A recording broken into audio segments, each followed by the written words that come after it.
ಇದು ರಾಗಮಾಲಿಕೆ ನಲ್ಲಿ ಆಯೋಜಿಸಲಾಗಿದೆ. ಇನ್ನೊಂದು ವಿಶೇಷತೆ ಅಂದರೆ ರಾಗಮಾಲಿಕೆ ಮತ್ತು ತಾಳಮಾಲಿಕೆಯಲ್ಲಿ ಇದೆ. ಮೊದಲನೇದು ಹಮೀರ್ ಕಲ್ಯಾಣಿ ರಾಗ ರೂಪಕ ತಾಳ, ಎರಡನೇ ಚರಣ ಕಲ್ಯಾಣಿ ರಾಗ ಆದಿತಾಳ, ಮೂರನೇದು ಕಾಂಬೋಧಿ ರಾಗ ಖಂಡಚಾಪು, ನಾಲ್ಕನೇದು ಚರಣ ಅಭೇರಿ ರಾಗ ಮಿಶ್ರ ನಡೆ, ಐದನೇದು ಸಿಂಹೇಂದ್ರ ಮಧ್ಯಮ ರಾಗ ತಿಶ್ರ ನಡೆ.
ಪರಮಾತ್ಮನ ಸಕಲ ದೋಷದಿಂದ ದೂರ, ಅಳತೆ ಮಾಡಲಿಕ್ಕೆ ಸಾಧ್ಯ ಇಲ್ಲ.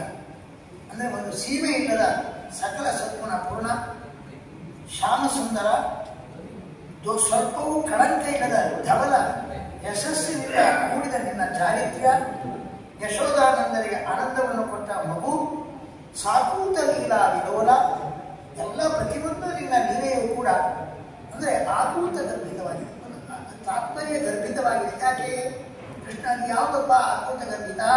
ಒಂದು ಅಭಿಪ್ರಾಯ ಹೇಳ್ರಿ. ಏನಂತ ನೋಡಿ, ದೇವರು ಕೃಷ್ಣನ ಕಟ್ಟಬೇಕು ಅಂತ ಪ್ರಯತ್ನ ಮಾಡಿದ್ರು, ಕರುವಿನ ಕಟ್ಟುವ ಹಗ್ಗದಿಂದ ಕಟ್ಟಬೇಕು ಅಂತ ಆಗಿಲ್ಲ. ಮತ್ತೊಂದು ಜಾಯಿಂಟ್ ಮಾಡಿದ್ರು, ಮತ್ತು ಆಗಿಲ್ಲ. ಎಲ್ಲ ಹಸುವಿನ ಕಟ್ಟೆ ಬಿಟ್ಟು ಮತ್ತೆ ಕರುವಿನ ಕಟ್ಟುವ ಹಗ್ಗ ಬಿಟ್ಟು ದೊಡ್ಡ ದೊಡ್ಡ ಹಗ್ಗನ ಕಟ್ಟುವ ಹಗ್ಗವನ್ನು ದೇಶಿದ್ರು. ಪ್ರತಿ ಒಂದು ಸರ್ತಿಯೂ ಕೂಡ ಎರಡೇ ಬರುತ್ತೆ. ಅಂದ್ರೆ ಹಗ್ಗ ದೊಡ್ಡದಾಗ್ತಾ ಇದೆ, ಕೃಷ್ಣ ದೊಡ್ಡದಾಗ್ತಾ ಇದೆ, ಮತ್ತೆ ಹಗ್ಗ ದೊಡ್ಡದಾದಾಗ ಕಡಿಮೆ ಆಗುತ್ತೆ. ಏನಂತ ಮಹತೋ ಮಹಿಯ, ಹಗ್ಗಕ್ಕಿಂತ ದೊಡ್ಡವ. ಯಾಕೆ ಹಗ್ಗ ಏನಾದ್ರು ಕಡಿಮೆ ಆಗ್ಬೇಕಾದ್ರೆ ಹಗ್ಗ ದೊಡ್ಡದಾಗ್ತಾ ಇದೆ, ಆದ್ರೆ ಕಡಿಮೆ ಆಗ್ತಾ ಇಲ್ಲ. ಮಹತೋ ಮಹಿಯ ಅಷ್ಟೇ ಅಲ್ಲ, ಎರಡೇ ಗುಣ ಕಡಿಮೆ ಆಗಬೇಕು. ಪೂರ್ವಜ ಅದೊಂದಲ್ಲ, ನಿನಗೆ ಎರಡು ಕಡಿಮೆ ಇದೆ, ನನ್ನ ಕಟ್ಟಿ ವಶ ಮಾಡೋದು ನಿನಗೆ ಎರಡು ಕಡಿಮೆ ಇದೆ, ನಿನಗೆ ಎರಡು ಕಡಿಮೆ ಇದೆ. ಯಾವುದಾದ್ರು ಎರಡು ಕಡಿಮೆ? ದೇವರನ್ನು ವಶ ಮಾಡಿಕೊಳ್ಳಿಕ್ಕೆ ಕೂರಬೇಕು. ಭೌತಿಕ ಪ್ರಪಂಚದಲ್ಲಿ ಸಡಲ ಇಲ್ಲ, ವೈರಾಗ್ಯವಿದೆ. ದೇವರಲ್ಲಿ ಮಹಿಮಾಜ್ಞಾನ ಇದೆ.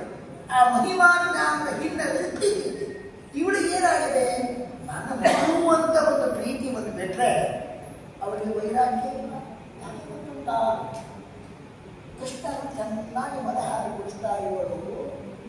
ಒಲೆಯಲ್ಲಿ ಬಿಸಿ ಮಾಡಲಿಕ್ಕೆ ಹಾಲುಕ್ಕಿದ್ದು, ಹಾಲುಕ್ಕಿ ಬಂತು. ಅಯ್ಯೋ ಹಾಲುಕ್ಕಿ ಅಂತ ಬೇಕಾಗ್ತಾ ಇದೆ ಅಂತ ಅಲ್ಲೇ ಬಿಟ್ಟು ಓಡಿ ಹೋದು. ಅದೇನಾಯ್ತು? ಹಾಲು ಮೇಲೆ ಬಿಸಿದೆ ಅಂತ ಇದೆ, ಕತ್ತಡಿಗೆ ತಪ್ಪಿದ ಹಾಲು ಮೇಲೆ ಬಿಸಿದೆ ಅಂತ ಇದೆ, ಓಡಿಲ್ಲ. ವೈರಾಗ್ಯ ನೋಡಿ.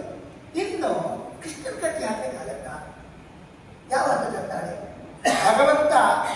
ಅದಕ್ಕೆ ಹೇಳ್ತಾರೆ, ಅತತ್ವೀರ್ಯ ಹೋಗಿದ ಕೃಷ್ಣನ ಕಟ್ಟಿ ಹಾಕಲಿಕ್ಕೆ ಪ್ರಯತ್ನ ಪಟ್ಟರು. ಭಗವಂತನ ಮಹಿಮಾಜ್ಞಾನ ಅವರಿಗಿಲ್ಲ. ಯಾಕೆಂದ್ರೆ ಬ್ರಹ್ಮಾಂಡೋದ ಕೃಷ್ಣ, ಬ್ರಹ್ಮಾಂಡವನ್ನೇ ಹೊಟ್ಟೆ ಉಟ್ಕೊಂಡು ಅವನು ಎಷ್ಟು ಬೃಹತ್ ರೂಪ. ಅವರ ಕಟ್ಟಲಿಕ್ಕೆ, ಬ್ರಹ್ಮಾಂಡೋದನ ಕಟ್ಟಲಿಕ್ಕೆ ಎಲ್ಲಿದ್ದಾಗ ತರ್ತಾಳೆ? ಆ ಜ್ಞಾನ ಇಲ್ಲ ಅವರಿಗೆ. ಅಷ್ಟೇ ಅಲ್ಲ, ಭಗವಂತ ಯಾರ ಬಂಧನಕ್ಕೂ ಒಳಗಾಗುವುದಿಲ್ಲ. ಅವನು ನಿತ್ಯ ಮುಕ್ತ, ಯಾರ ಬಂಧನಕ್ಕೂ ಒಳಗಾಗಲ್ಲ. ಬಂಧನಕ್ಕೆ ಒಳಗಾಗದೇ ಇದ್ದಂಥವ್ರು ಕಟ್ಟಲಿಕ್ಕೆ ಪ್ರಯತ್ನ ಪಟ್ಟಿದ್ದಾಗಿ ಅವರಿಗೆ ಮಹಿಮಾಜ್ಞಾನ ಇಲ್ಲ, ಅವರಿಗೆ ವೈರಾಗ್ಯ ಇಲ್ಲ. ನನ್ನ ಮಗುವನ್ನು ಪ್ರೀತಿ ಕೊಡು. ಅದಕ್ಕೆ ಎರಡು ಕಡಿಮೆ ಇದೆ, ಎರಡು ಕಡಿಮೆ ಇದೆ ಅಂತ ತೋರಿಸಿದ. ನನಗೆ ಯಾಕೆ ಅದಿಷ್ಟೆಲ್ಲ ಸುಸ್ತಾಗಿ ಬಿಟ್ಲು? ಯಶೋಧ ವತ್ಸಲೋ ಹರಿ, ಯಶೋಧ ಮೇಲೆ ವಾತ್ಸಲ್ಯ ತೋರಿಸಿ ಗೊತ್ತರ. ನನ್ನ ತಾಯಿ ಇನ್ನು ಒದ್ದಾಡಬಾರ್ದು. ಅಯ್ಯೋ ಬೆತ್ಕೊಂಡು ಒದ್ದಾಡೋದೇ ನೋಡ್ಲಿಕ್ಕೆ ಆಗಿರುತ್ತೆ. ಕಡೆಗೆ ತಾನು ಕರುವಿನ ಕಟ್ಟುವ ಹಗ್ಗಕ್ಕೆ ಸಿಕ್ಕಾಕ, ಅಂದ್ರೆ ಚಿಕ್ಕ ಹಗ್ಗಕ್ಕೆ ಸಿಕ್ಕಾಕೊಂಡದೆ ಅಣೋರಣೀಯ. ಹಗ್ಗವೇ ಚಿಕ್ಕದು, ಕರುವಿನ ಕಟ್ಟುವ ಹಗ್ಗ. ಅಲ್ಲಿ ಆ ಬಂಧನಕ್ಕೆ ಒಳಗಾದ್ರೆ ಏನಂತ? ಅಣೋರಣೀಯ, ಚಿಕ್ಕ ಪದಾರ್ಥಕ್ಕಿಂತ ಚಿಕ್ಕದು. ಅದನ್ನು ತೋರಿಸಿದ. ಇದು ಭಾವದಲ್ಲಿರಬಾರ್ದು. ಕೊನೆಗೆ ಯಾಕೆ ಕೊನೆಗಾದ್ರೆ ಯಾಕೆ ಸಿಕ್ಕಿದ್ದ? ಕಟ್ಟು ಮಾಡಿ ಸಿಕ್ಕಿದ್ದಲ್ಲ, ಸ್ವತಸ್ಯ ಮಾತ್ರ ವಶ್ಯತ. ಕೊನೆಗಾಗಿ ಸಿಕ್ಕಿದ ನೀವೇನೇ ಆಗ್ತದೆ ಭಗವಂತ. ಒಂದು ಆ ನರಗೋಪುರವನ್ನು ಶಾಪದ ಬಂಧನದಲ್ಲಿ ಬಿಡಿಸಬೇಕಾಗಿದೆ. ಹೊರಗಡೆ ಹಿಡಿಬೇಕು, ಕಟ್ಟಬೇಕು, ಹೊರಗಡೆ ಎಳ್ಕೊಂಡು ಹೋಗಬೇಕು, ನಾನು ಮರ ಬಿಡಿಸಬೇಕು. ಆ ನರಗೋಪುರ ಶಾಪದಿಂದ ಮುಖ್ಯ ಆಗಬೇಕು. ಇದು ತಾನು ಬಂಧನಕ್ಕೊಳಾದ ಭಕ್ತರ ಬಂಧನಕ್ಕೋಸ್ಕರ ಮತ್ತೇನಲ್ಲ. ಅಷ್ಟೇ ಅಲ್ಲ, ನನಗೆ ಕರುವಿನ ಕಟ್ಟುವ ಹಗ್ಗ ಸಿಕ್ಕಾಕೊಂಡು ಬಂದು ಈ ಉದ್ದೇಶ ಆದರೆ ತಾಯಿಯ ಮಗನಾದರೂ ತಾಯಿಯ ಕಟ್ಟುಪಾಡಿಗೆ ಸಿಗಬೇಕು. ತಾಯಿ ಕಟ್ಟುಪಾಡಿಗೆ ಸಿಗಬೇಕು ಅಂತ ತೋರಿಸಲಿಕ್ಕೋಸ್ಕರವೇ ನನಗೆ ಕರುವಿನ ಕಟ್ಟುವ ಹಗ್ಗಕ್ಕೆ ಸಿಕ್ಕಾಕೊಂಡು ತಾನು ಬಂಧನಕ್ಕೆ ಒಳಗಾಗಿ ಆ ನಡಗೋಪುರ ಮಣಿಗ್ರೀವರು ಮತ್ತಿ ವೃಕ್ಷದಲ್ಲಿದ್ದಾರೆ. ಆ ವೃಕ್ಷ ಜನ್ಮದಿಂದ ಅವರನ್ನು ಬಿಡುಗಡೆ ಮಾಡಿದ್ದಾರೆ. ಹಾಗಾಗಿ ತಾನು ಬಂಧನಕ್ಕೊಳಾದ ಭಕ್ತರ ಬಂಧನ ಬಿಡುಗಡೆ ಮಾಡಲಿಕ್ಕೋಸ್ಕರ ಇದೆಲ್ಲ ಲೀಲೆಗಳಿಗೆ ತುಂಬಾ ಉಂಟು. ಇದನ್ನು ಹೇಳ್ತಾ ಕುತ್ಕೊಳ್ಳಿಕ್ಕಾಗಲ್ಲ, ಸ್ವಲ್ಪ ಹೇಳಿದ್ದೇವೆ. ಗೋಪಲನ ವಿನೋದಾವಹ ವಿಲಾಸ, ಕೊಲ್ಲತೀರಿಯೆಲ್ಲ ಆನಂದ ಕೊಡ್ತಕ್ಕಂಥ ಯಾವಾಗಲೂ ವಿಲಾಸ ತೋರ್ತಾ ಇದ್ದ. ಭಕ್ತರ ಭಯವನ್ನೆಲ್ಲ ಪರಿಹರಿಸಿದ. ಆಗ ನನಗೆ ಈಗ ಏನಾಗಿದೆ ನಿಮಗೆ ರುಚಿಸ್ತಾ ಇತ್ತು. ಈ ಭಗವದ್ ಭಾಗವತ ಕಥೆ ಬೇರೆಯವರಿಗೆ ರುಚಿಸುವುದೇ ಇಲ್ಲ. ಅಸ್ಥೀಲವಾದ ಪದ್ಯದಾಗಿ ಕಥಾ ಒಳ್ಳೆ ರುಚಿಸ್ತಾ ಇದೆ. ಹರಿಕಥಾ ನಿಜ ಬರುತ್ತೆ. ಏನ್ ಮಾಡಲಿ?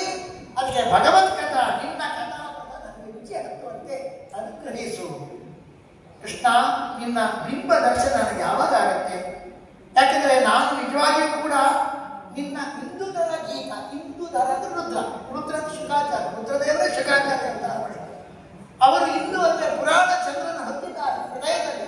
ಭಾಗವತ ಎಂಬ ಪುರಾಣ ಚಂದ್ರನ ಹೊತ್ತವರು, ತಲೆಯಲ್ಲಿ ರೂಪದಲ್ಲಿ ಚಂದ್ರನ ಹೊತ್ತವರು. ಆದರೆ ಭಾಗವತ ಎಂಬ ಚಂದ್ರನ ತಲೆ ಹೃದಯದಲ್ಲಿ ಹೊತ್ತವರು ಶುಕಾಚಾರ್ಯ, ರುದ್ರದೇವರ ಅವತಾರ.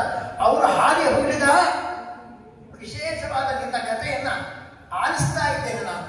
ಹಾಗಾಗಿ ನನಗೆ ಆಲಿಸಿದ್ದಕ್ಕೆ ನಿನ್ನ ಬಿಂಬರೂಪ ತೋರಿಸ್ಬೇಕಲ್ವ. ಚಂದನ ವೃಕ್ಷದಂತೆ ಮಲಯ ವೃಕ್ಷದಲ್ಲಿ, ಮಲಯ ಪರ್ವತದ ಚಂದನ ವೃಕ್ಷದಂತೆ ಯದುಕುಲ ಎಂಬ ಮಲಯ ಪರ್ವತದ ಚಂದನ ವೃಕ್ಷದಂತೆ ಶೋಭಿಸುತ್ತೀವಿ. ನನಗೆ ನಿನ್ನ ಪರಿಮಳ ಬೇಕು. ನಿಮ್ಮ ಚಂದನ ವೃಕ್ಷ ಅಲ್ಲ. ಚಂದನ ವೃಕ್ಷ ಅಂದರೆ ಪರಿಮಳ ಬೇಕೇ ಬೇಕು. ಅದ್ಯಾವ ಶ್ರೇಷ್ಠವಾಗಿರ್ತಕ್ಕಂತಹ ಆನಂದವನ್ನು ನೀಡತಕ್ಕಂತಹ ಜ್ಞಾನ ಸುಗಂಧವನ್ನು ನನಗಿತ್ತು. ಓಹೋ, ನೀನು ಮಲಯ ಪರ್ವತದಲ್ಲಿ ಇದ್ದಿ, ನೀನು ಚಂದನ ವೃಕ್ಷದಂತೆ ನಿನಗೆ ಏನು ಬರಬೇಕು? ಯಶಸ್ಸು ಬರಬೇಕಾದ್ರೆ ಯಶಸ್ಸೇ ಒಂದು ಚಂದ್ರ ಇದ್ದಾರೆ. ಆ ಯಶಸ್ಸೆಂಬ ಚಂದ್ರನಿಂದ ನೀನು ಭೂಷಿತನಾಗಬೇಕಾದ್ರೆ ನೀನೇನು ಮಾಡಬೇಕು? ಮಲಯ ಪರ್ವತ ಚಂದನ ವೃಕ್ಷ ಫೇಮಸ್ ಆಗೋದು ಯಾವಾಗ? ಅದಕ್ಕೆ ಪ್ರಸಿದ್ಧಿ ಬರೋದು ಅದು ಸುಗಂಧವನ್ನು ಬೀರಿದಾಗ. ಸುಗಂಧ ಬೀರಲು ಬರುತ್ತಾ? ನೀನು ಚಂದನ ವೃಕ್ಷ ಅಲ್ವಾ? ನನಗೆ ಜ್ಞಾನ ಸುಗಂಧವನ್ನು ಕೊಟ್ಟು ಯಶಸ್ಸೆಂಬ ಚಂದ್ರನಿಂದ ಭೂಷಿತನಾಗ ನೀನು. ಕೃಷ್ಣ ನೀ ಮಾಡಿದ ಗೋಪಿ ಗತಿ ನವನೀತ ಹರಣ, ಕೃಷ್ಣವೇಣಿ ಗೋಪಿಯರ ಭವಭೀತನು. ಎರಡು ದೊಡ್ಡ ದೋಷ. ಕೃಷ್ಣ ಚಾರ, ನವನೀತ ಚೋರ, ಮತ್ತೆ ಗೋಪಿ. ಕೃಷ್ಣನಲ್ಲಿ ಎಲ್ಲರೂ ದೋಷವನ್ನು ಆರೋಪಣೆ ಮಾಡ್ತಾರೆ. ಆದರೆ ಅದೆಲ್ಲರೂ ಕೂಡ ಭಗವಂತನಿಗೆ ಭೂಷಣವೇ ವಿನಃ ಅದು ಗುಣವೇ ವಿನಃ ದೂಷಣವಲ್ಲ. ಯಾಕೆ ಅಂತ ಹೇಳಿದ್ರೆ, ನೀನು ಗೋಪಿಕಾಸ್ತ್ರೀಯರ ಮೊಸರನ್ನ ಬೆಣ್ಣೆಯನ್ನ ಎಲ್ಲ ಕದ್ದಿ. ನೀವು ಯಾರು ಕದ್ದಾಗ ಸಂತೋಷದಿಂದ ಕೃಷ್ಣ ಇನ್ನಲ್ಲ ಸಂತೋಷ ಅಂತ ಕೃಷ್ಣನ ಆ ಕಳತನದ ಜಾನ್ವಿಗೆ ಕೊಂಡು ಸಂತೋಷ ಆಯ್ತದೆ. ಕೃಷ್ಣಾರ್ಪಣವಸ್ತು ಅಂತ ಯಾರು ಶ್ರೀಕೃಷ್ಣ ನವನೀತ ಗದಿ ಮೊದಲಾದವರನ್ನ ಚೌರ್ಯ ಮಾಡಿದಾಗ ಯಾರು ಸಂತೋಷ ಪಟ್ಟರೋ ಆ ಕೃಷ್ಣನ ನವನೀತ ಹರಣ, ಕೃಷ್ಣವೇಣಿಯರಾದ ಕಪ್ಪಾದ ತುರುಗುಳ್ಳಂತಹ ಕೃಷ್ಣವೇಣಿಯರಾದ ಗೋಪಿಕಾಸ್ತ್ರೀಯರ ಭವಬೀಜವನ್ನು ಭರ್ಜನ ಮಾಡತಕ್ಕಂತಹ ಸಾಧನವಾಯಿತು. ಕೃಷ್ಣನ ನವನೀತ ಹರಣದಿಂದ ಅವರ ಭವಬೀಜವೇ ಭರ್ಜನ ಆಯಿತು. ಭವಬೀಜ ಎಂಬುದು ಮತ್ತೆ ಮತ್ತೆ ಹುಟ್ಟು ಬೀಜದ್ದು ಲಿಂಗ ದೇಹ, ಅದು ಬೀಜ. ಅದನ್ನು ಭರ್ಜನ ಮಾಡಲಿಕ್ಕೆ ಸಾಧನವಾಯಿತು. ಅದು ಸುಟ್ಟೋಯ್ತು. ಅದು ಮಾಡ್ತೇವೆ, ಹುರಿದೋಯ್ತು, ಹುರಿತೇವೆ. ಹುರಿದ ನಂತರ ಆ ಬೀಜದಿಂದ ಅಂಕುರ ಹುಟ್ಟುವುದಿಲ್ಲ, ಮತ್ತೆ ದೇಹ ಅಂಕುರ ಹುಟ್ಟಿದರೆ ಈ ಲಿಂಗ ದೇಹ ಎಂಬ ಬೀಜವನ್ನು ಹುರಿಬೇಕು. ಕೃಷ್ಣ ಯಾವಾಗ ನವನೀತ ಗೌರ ಹರಣ ಮಾಡಿದ ಯಾರು ಕೋಪ ಕೊಡದೆ ಸಂತೋಷಪಟ್ಟರು ಅವರ ಭವಕ್ಕೆ ಮತ್ತೆ ಮತ್ತೆ ಹುಟ್ಟು ಸಾರಿಗೆ ಕಾರಣವಾದ ಲಿಂಗವೇ ಎಂಬ ಬೀಜ ಸಿಕ್ತು. ಇನ್ನು ಗೋಪಿಗಾರರು ಕೃಷ್ಣ ಈ ರೀತಿಯಾಗಿ ಯಾಕೆಂದ್ರೆ ಗೋಪಿಗಾರತ್ವ ಅದು ಯಾಕೆಂದ್ರೆ ನಾವು ಹೀಗೆ ಸಂತೋಷ ಪಟ್ಟವರು ಯಾರ್ಯಾರು ಅವರಿಗೆ ಪುಣ್ಯ ಕೊಟ್ಟು ಅವರ ಭವ ಸಂಸಾರ ರೋಗವನ್ನೇ ವಾಸ ಮಾಡಿದ. ಹಾಗಾದ್ರೆ ಈ ಕೃಷ್ಣನ ನವನೀತ ಚೌರ್ಯ ಯಾರ್ಯಾರು ನಮ್ಮನ್ನು ಕಲಿತಾವ ನಾವೆಲ್ಲ ಮೋಕ್ಷಕ್ಕೆ ಹೋಗ್ತೇವ ಈ ಕಳ್ಳನ್ನ. ಆದರೆ ಕೃಷ್ಣ ಎಂಬ ಕಳ್ಳ ಕಲಿತೇವೆ. ಯಸ್ಯ ಅನುಗ್ರಹ ಇಚ್ಛಾಮಿ ತಸ್ಯ ವಿತ್ತಂಭರಾಮಿ. ಯಾರಿಗೆ ನಾನು ಅನುಗ್ರಹ ಮಾಡಬೇಕಂತಿದ್ದಾರೋ ಅವರು ಕೊಡೋದನ್ನು ನಾನು ಕಲಿಸ್ತೇನೆ. ಅದು ಎಲ್ಲರ ಒಂದು ದಾರಿ ಕೊಟ್ಟರೆ ನನ್ನ ಭಕ್ತಿ ಬರುತ್ತೆ, ಇಲ್ಲಾಂದರೆ ಸಂಪತ್ತಿನ ಮುಂದೆ ಹೋದರೆ ಮನ ಬರುತ್ತೆ, ನಾನು ಮರೀತಾರೆ ನನ್ನ ಭಕ್ತಿ ಮಾಡೋಣ ಅಂತ ಒಂದರ್ಥ. ಇನ್ನೊಂದು ಯಾರಿಗೆ ಅನುಗ್ರಹ ಮಾಡಬೇಕಿದ್ದಲ್ಲ ಅವರು ಕೊಡೋದು ತಾನು ಬಲಾತ್ಕಾರ ಅನುಗ್ರಹ ಮಾಡ್ತಾರೆ. ಯಾರು ಸುಧಾಮನೆ ಮಾಡಿದ ಒಣ ಅವಲಕ್ಕಿ ಕಟ್ಟಿ ಕೊಟ್ಟಿದ್ದಾರೆ, ಕೊಡ್ಲಿಕ್ಕೆ ಸಂಕೋಚ ಆಯಿತು. ಹರಕು ಮುಟ್ಟು ಮಟ್ಟೆ ಕೊಟ್ಟಿದ್ದಾರೆ ಒಣ ಅವಲಕ್ಕಿ. ಅರಮನೆ ಸುಖದಲ್ಲಿರುವ ಭಗವಂತನಿಗೆ ಹೇಗೆ ಕೊಟ್ಟಿದ್ದು ಸಂಕೋಚದಿಂದ ಒಳಗಡೆ ಇಟ್ಕೊಂಡಿದ್ದ. ಕೃಷ್ಣ ನನಗೋಸ್ಕರ ಸ್ವಾಮ ನನಗೋಸ್ಕರ ಏನು ತಂದು ಅಂತ ಕೇಳ್ತಾನೆ. ಅವನು ಕೊಡ್ಲಿಕ್ಕೆ ಸಂಕೋಚ ಪಟ್ಟಾಗಿ ಹೇಳ್ಕೊಂಡು ಒಂದು ಮುಟ್ಟಿ ಅವನಿಗೇನಾಯಿತು? ಸೂಪರ್ ಧಾಮ ಕೊಟ್ಟ. ಇಲ್ಲಿ ಅರಮನೆ, ಅಲ್ಲಿ ಮತ್ತೆ ಮೋಕ್ಷದ ಅರಮನೆ ಎರಡೇ ಕೊಟ್ಟ. ಹಾಗಾಗಿ ಯಾರಿಗೆ ಅನುಗ್ರಹ ಮಾಡಬೇಕಿತ್ತು ಅವರು ಕೊಡಿದ್ರೆ ತಾನು ಬಲಾತ್ಕಾರ ಕೂಡ ಅನುಗ್ರಹ ಮಾಡ್ತಾರೆ. ತಿರುಗಿದ್ದಾಗಿ ಹಾಗೆ ಗೋಪಿಕಾರರು ಕೊಡಲಿಕ್ಕೆ ಮನಸ್ಸು ಬರಲಿಲ್ಲ, ಆದರೆ ಮುಂದೆ ಕೊಡಬೇಕು ಮೋಕ್ಷ ಕೊಡಬೇಕಂತ ದೇವರೇ ಬಲಾತ್ಕಾರ ತಗೊಂಡು ಕೋಪ ಬರದಂತೆ ನೋಡಿ ಕೋಪ ಬಂದು ಹೊರಟೋಗ್ತಿತ್ತು. ಕೆಲವು ಗೋಪಿಕಾರರು ಕೋಪ ಬಂತು, ಪುಣ್ಯ ಓವರ್ ಆಗಿರ್ತಂತೆ, ಓವರ್ ಆಗಿ ಪುಣ್ಯ ಮಾಡಿದ್ರು. ಅದಕ್ಕೆ ಕೃಷ್ಣ ಕಂದಾಗ ಸಿಕ್ಕಾಪಟ್ಟೆ ಸಿಟ್ಟು ಬರ್ತಂತೆ. ಸಿಟ್ಟಿಯಾಗಿ ಬಂದವರು ಪುಣ್ಯ ಎಲ್ಲ ಕಟ್ ಮಾಡಿದ್ರು. ಸಿಟ್ಟು ಬಾಗಿ ಬಂದು ಪುಣ್ಯ ತುಂಬಿಸಿದ. ಅದು ಭವಬೀಜ ಹರಣಕ್ಕೆ ಕಾರಣವಾಯಿತು, ಭವಬೀಜ ಭಂಜನಕ್ಕೆ ಕಾರಣವಾಯಿತು. ಅವರು ಮೋಕ್ಷವನ್ನು ಇದು ಯಾರು ಕೃಷ್ಣ ಪಂಥದ ಈ ವಿಷಯವನ್ನು ಯಾರು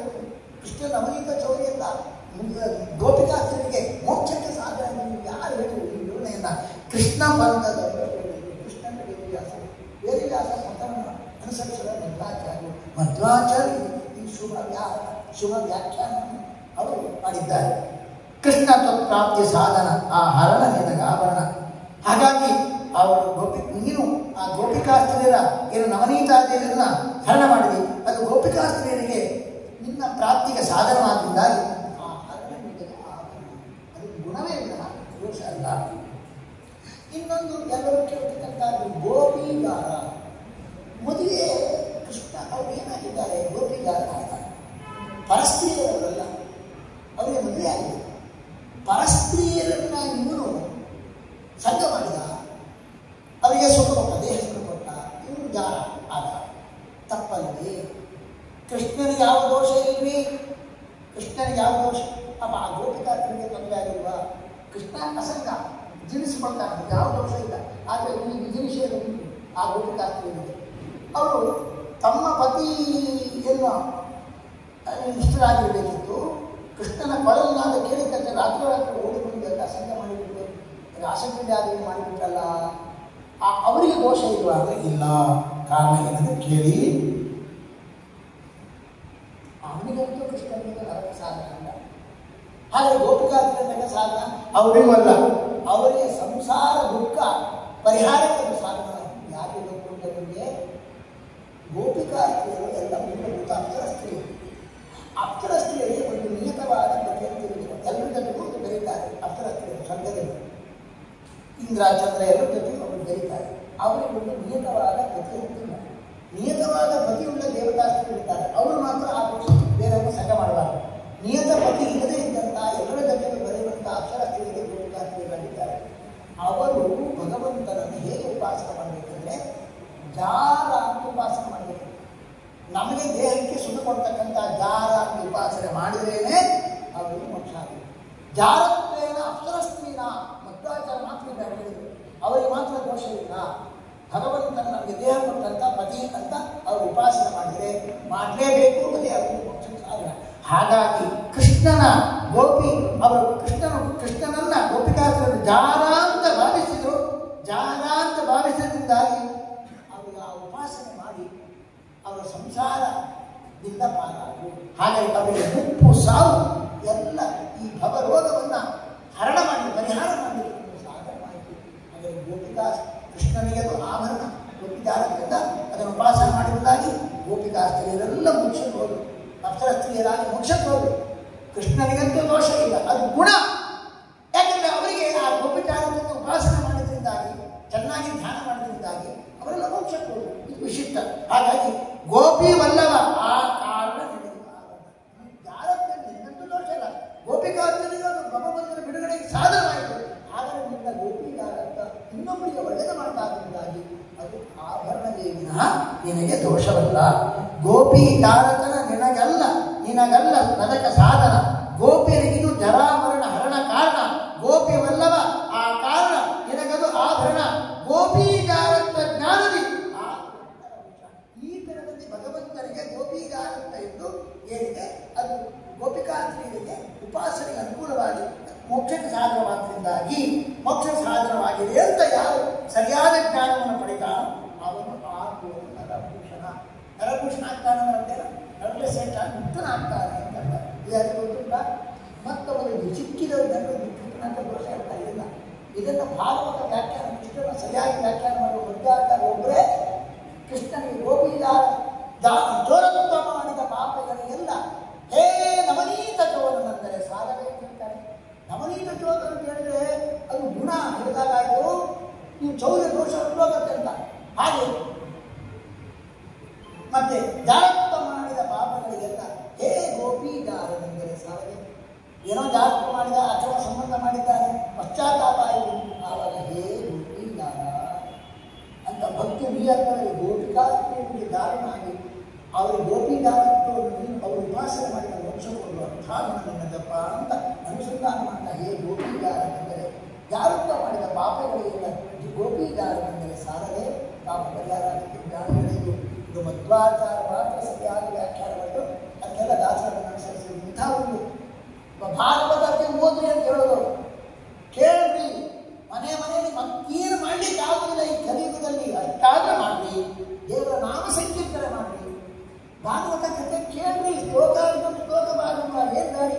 ಮನೆಯಲ್ಲಿ ಮಡಿಗೆ ಇಟ್ಬಿಡಿ ಸಾಲು ಬರ್ಬೋದು ಅಂತ ಕೇಳ್ತಾರಂತೆ. ನಾವು ಭಾಗವತ ಬರೋದೇ ಮಡಿ ಮಾಡಲಿಕ್ಕೋಸ್ಕರ. ಸಾಲು ಹೋಗಿ ಜಪ ಮಾಡಲ್ಲ, ಪೂಜೆ ಮಾಡಲ್ಲ, ಕೇವಲ ಭಾಗವತ ಹೇಳೋದು. ಎಲ್ಲಿ ಮೈಲಿಗೆ ಇರುತ್ತೆ ಅದು ಮಡಿಯಾಗುತ್ತೆ. ಭೂತ ಪ್ರೇತ ಪಿಶಾಚಾದಿಗಳೆಲ್ಲ ಹೋಗಿಬಿಡುತ್ತೆ. ಯಾಕೆಂದ್ರೆ ಇದು ರಕ್ಷೋತ್ತರ ಭಾಗವತ ಕಥಾಶ್ರವಣ, ಮನೆ ಮನೆಗೆ ಮಂಗಳ ಆಚರಿಸಕ್ಕೆ ಹೋಗುತ್ತೆ. ಆಗಿದ್ದಾದಿಗಳನ್ನು ಮತ್ತೆ ಕಾಣಿಕೆ ಗಿಣಿಕೆಯನ್ನು ಕೊಡಬೇಡಿ. ಈ ಕುಡ್ಲಾದಲ್ಲಿ ತುಳುಭಾಷೆ ಕುಡ್ಲಾದಲ್ಲಿ ಕೂತ್ಕೊಂಡು ಯಾಕಂದ್ರೆ ನಿಮ್ಮ ಜೊತೆಗೆ ಕೂಡಿ ಭಾಗವತ ಹೇಳಲಿಕ್ಕೋಸ್ಕರ ಕೂತ್ಕೊಂಡಂತಾರೆ. ಬೇರೆ ಯಾವ ಎಷ್ಟು ಕಾಣಿಕೆ ವಿಚಾರ ಯಾವ ಹೇಳಬೇಡಿ, ಬಡಿ ವಿಚಾರ ಮಾಡಬೇಡಿ. ನಾನೇನು ಪೂಜೆ ಮಾಡಲ್ಲ, ಜಪ ಮಾಡಲ್ಲ, ಭಾಗವತ ಬಂದರೆ ಬಡಿಯಾಗ್ತೀರ ನೀವು ಕೇಳಪ್ಪ. ಇದು ಹೇಳೇ ಎಷ್ಟು ದಿವಸ ಹೇಳೇ ಇದೆಲ್ಲ ಆಯಿತು.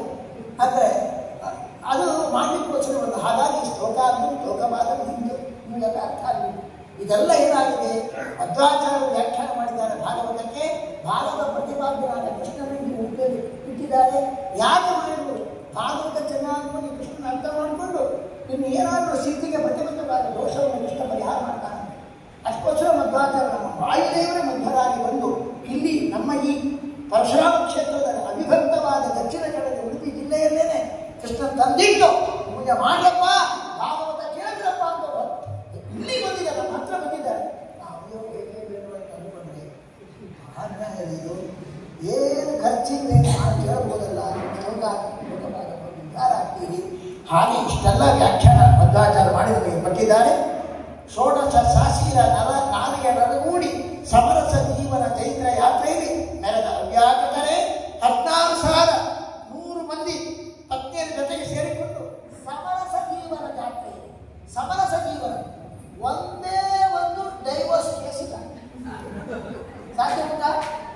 ಇಷ್ಟು ಚೆನ್ನಾಗಿ ಆತನಿಗೆ ಹರಿಸ್ಪೃಶನ್ ನಾವಾಯಿತು 16,100 ಉಪಸ್ಥಿತಿ ಉಂಟು. ಒಂದಲ್ಲ ಒಂದು ಅವಳು ಹಂಚ್ಕೊಳ್ಬೇಕಂತೆ 16,100 ಮಂದಿ ಕಟ್ಕೊಂಡಿದ್ದಾನೆ. ನನ್ನ ಮನೆ ನನ್ನನ್ನೇ ಸಮರಸ ಜೀವನವನ್ನು ನಡೆಸಿ ಭಗವಂತನ ಸಂಸಾರ, ಈ ಸಂಸಾರವನ್ನು ಯಾರು ಕೊಡ್ತಾರೆ? ನಮ್ಮ ಗೋಡನ ಸಂಸಾರ, ಕೃಷ್ಣನ ಸಂಸಾರ ಕೇಳಬೇಕು, ತೊಂದರೆ ಇಲ್ಲ. ಆ ಸಮರಸ ಜೀವನ ಚೈತ್ರ ನೆರೆದವನು ಷೋಡಶ ಕಲೇಶ ನಿಜಪದ ನೌಕಾಚಿತ ಪಾಂಡವರನ್ನು ವಿಭದಕ್ತಿಯಿಂದ ಪಾಲು ಮಾಡಿದ ಅಂಬಿಗನೇ ಷೋಡಶ ಕಲ ಪುರುಷ ಪರಮಾತ್ಮ. ಯಾಕೆಂದ್ರೆ 16 ತತ್ವಾಭಿಮಾನಿ ದೇವತೆಗಳು ಕೃಷಿಕಗಳಿಂದ ಆಗಿ ಕರ್ಮಾಭಿಮಾನಿ, ಕ್ಷೀರಕಲಾಭಿಮಾನಿ, ಮುಖ್ಯಪ್ರಾಣನ ಆಗ 14 ಕಲಾಭಿಮಾನಿ ದೇವತೆಗಳನ್ನು ಸೃಷ್ಟಿ ಮಾಡಿ, ಪಾಲನ ಮಾಡಿ, ನಿರ್ಮಾಣ ಮಾಡಿ, ಸಂಹಾರ ಮಾಡಿ, ಮತ್ತೆ ಮೋಕ್ಷ ಕೊಡ್ತಕ್ಕಂಥ ಷೋಡಶ ಪುರುಷ ಅಂತ ಷಟ್ಪ್ರಶ್ನ ಉಪನಿಷತ್ತಿನ ಪ್ರತಿಪಾದಿತನಾದ ಪರಮಾತ್ಮ ನಿಜ ಪಾದ ನೌಕಾಚಿತವಾದ ನಿನ್ನ ಪಾದ ಎಂಬ ನೌಕೆಯನ್ನು ಗಟ್ಟಿಯಾಗಿಟ್ಟು ಪಾಂಡವರು ಯುದ್ಧ ಎಂಬ ದೊಡ್ಡ ಸೈನ್ಯ ಸಾಗರದಿಂದ ಆಪತ್ತಿನಿಂದ ಪಾರಾದ, ಆಪತ್ತೆಂಬ ಸಮುದ್ರದಿಂದ ಕೌರವ ಸೈನ್ಯ ಸಾಗರದಿಂದ ಪಾರಾಗಿ ಯಶಸ್ವಿಯಾದ ತಡೆಗುಟ್ಟಿದ್ರು. ಕೃಷ್ಣನ ಪಾದ ಎಂಬ ನೌಕೆಯನ್ನು ಆರಂಭಿಸಿ ಅಂಥವರನ್ನು ದಾಟಿಸಿದ ನೀನು ಯುದ್ಧ ಕೌರವ ಸೈನ್ಯ ಸಾಗರದಿಂದ ಪಾರ ಮಾಡಿದರು. ಅಷ್ಟೇ ಅಲ್ಲ, ಷೋಡಶ ಕಲಾ ಚತುಷ್ಟಯ ಚತುರ ಗೀತಾಗಾನದಿ ಹೃದಯಾಂಧಕಾರ ನೇಮಿತ ಸಿರಿ ವಿದ್ಯೇಶ ವಿಠಲ ಷೋಡಶ ಕಲಾ ಚತುಷ್ಟಯ 14 ಎಷ್ಟು? 64 ವಿದ್ಯೆ. 64 ವಿದ್ಯೆಯನ್ನು 64 ಕಲ್ತದೆ. ನಾವು ಹೇಳಿದವಾಗ ಪ್ರಮಾತ್ಮ ಗೊತ್ತಿದೆ ವಾಲ್ಮೀಕಿನಾಚಾರ್ಯರು. ಅಂಥ ಕಲಾ ಚತುರ ಭಗವದ್ಗೀತಾ ಗಾನ ಮಾಡಿ ಅರ್ಜುನ ಹೃದಯದಿಂದ ಅಂಧಕಾರವನ್ನೆಲ್ಲ ಧ್ಯಾನ ಮಾಡಿದ ಶ್ರೀ ವಿದ್ಯೇಶ ವಿಠಲ ಷೋಡಶಿ ತರುಣಿ ಗೀತ ಮಹಿಮ ದುಷ್ಟ ದಮನದಿ ಇಡೇ ಕೃಷ್ಣೆಯರ ಕ್ಲೇಶಕರ್ಷಣನೇ ನಿನಗೆ ನಿತ್ಯ. 16 ವಯಸ್ಸಿನ ಯುವತಿಯರು ಎಲ್ಲ ಸೇರಿ ಕೃಷ್ಣನನ್ನು ಗಾನ ಮಾಡಿದ್ದಾರೆ. ಯಾವಾಗ ಹೇಳಿ ಕೇಳ್ತೀರಾ? ಒಂದು ಗೋಪಿ ಗೀತೆ, ಇನ್ನೊಂದು ಭ್ರಮರ ಗೀತೆ, ಇನ್ನೊಂದು ಗೀತೆ. ಬಹಳ ಫೇಮಸ್. ಎಲ್ಲ ಗೋಪಿ ಗೀತೆ ಬಹಳ ಏಳು ಗೀತೆ. ಅದು ವೇದನಾಥದ ಬಗ್ಗೆ, ಮತ್ತೆ ಭ್ರಮರ ದುಂಬಿ ರೂಪದಲ್ಲಿ ಇನ್ನು ಬಂದಾಗ, ಬುದ್ಧವ ಬಂದಾಗ ದುಂಬಿಯಲ್ಲಿ ಕೃಷ್ಣನ ಕಟಾಕ್ಷಿಸಿ ಹೇಳ್ತಕ್ಕಂಥ ಮಾತು. ಹೀಗೆ 16 ವಯಸ್ಸಿನ ಹದಿಹರೆಯದ ತರುಣಿಯರಿಂದ ಯಾವುದು ಗೋಪಿ ಗೀತೆಯಲ್ಲಿ, ಮತ್ತೆ ವಿಶೇಷವಾಗಿ ವಿಷ್ಣು ವೇಣುಗೀತೆಯಲ್ಲಿ, ಹಾಗೆ ಭ್ರಮರಗೀತೆ ಇದೆ, ಅವರೆಲ್ಲ ಹಾಗೆ ಹೊರಳಿದ್ದಾರೆ ಅಂತ ಮಹಿಮ. ದುಷ್ಟರನ್ನು ದಮನ ಮಾಡಿ ಭೂಮಿಯನ್ನು, ಹಾಗೆ ಕೃಷ್ಣ ದುರ್ಯೋಧನಾದಿ ದುಷ್ಟರನ್ನು ದಮನ ಮಾಡಿ ಅವರ ಇಬ್ಬರ ಕ್ಲೇಶವನ್ನು ಕರ್ಷಣ ಮಾಡಿ. ಅದೇ ನಿನಗೆ ಕೃಷ್ಣ ಹೆಸರು. ಕೋಟಿ ಜನ್ಮಾಂತತೆ ಪಾಪೆ ಕೃಷಿ ಕ್ಲೇಶ ಬರ್ತದೆ ನಕಾರಹಾನೆ ದೇವ ಕೃಷ್ಣ ಪ್ರಚಿತ. ಹೀಗೆ ಭೂಮಿ ಮತ್ತು ದ್ರೌಪದಿ, ಕೃಷ್ಣನು ದ್ರೌಪದಿಗೆ ಹೆಸರು, ಕೃಷ್ಣನು ಮತ್ತು ಭೂಮಿಗೆ ಹೆಸರು. ಅವರ ದೋಷ, ಅವರ ಕ್ಲೇಶವನ್ನೆಲ್ಲ ಪರಿಹಾರ ಮಾಡಿದೆ ಅಂತಹ ಕೃಷ್ಣ ನಿನಗೆ ನಿತ್ಯ ಅದರ ಅರ್ಥ ಏನು? ಭಗವಂತರು ಯಾವಾಗಲೂ ಉತ್ಕರ್ಷ, ಉತ್ಕರ್ಷ. ಭಗವಂತರು ಯಾವಾಗಲೂ ಮಂಗಳವೇ, ಅಮಂಗಳ ಇಲ್ಲದೇ ಇಲ್ಲ. ಅದು ನಾವು ಪಾಲಿಸಬೇಕು. ತಕ್ಕ ಮಟ್ಟಿಗೆ ನಮಗೂ ನಿತ್ಯ ಮಂಗಳ ಆಗತ್ತೆ ಅಂತ ಹೇಳಿ ಇಷ್ಟಾಯ್ತು. ಸಮಯ ಆಗಿಬಿಡುತ್ತೆ ಅದಕ್ಕೆ ವ್ಯಾಖ್ಯಾನ ಇಲ್ಲ. ಅದರಲ್ಲಿ ಮಂಗಳ ಗೀತೆಯನ್ನು ಹಾಡಿ ರಾಮನಿಗೆ ಜೋಜೋ ಅಂತ ಹೇಳ್ತಾರೆ.